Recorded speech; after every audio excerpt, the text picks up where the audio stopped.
Hello guys, in today's video I will be showing you how to fix Capcut templates not showing problem.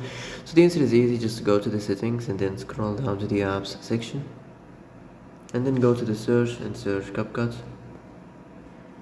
and then go to the storage, and here you will find this clear cache option. Click on it. Now you can go check it if it worked, and if it didn't you can try to restart your phone or turn the Wi-Fi off and on, or the Bluetooth or the airplane mode. Also you can try to clear data, but be careful. If you clear data, all this application's data will be deleted. This includes all files, the settings, the accounts, the databases, etc. So be careful if you want to clear your data.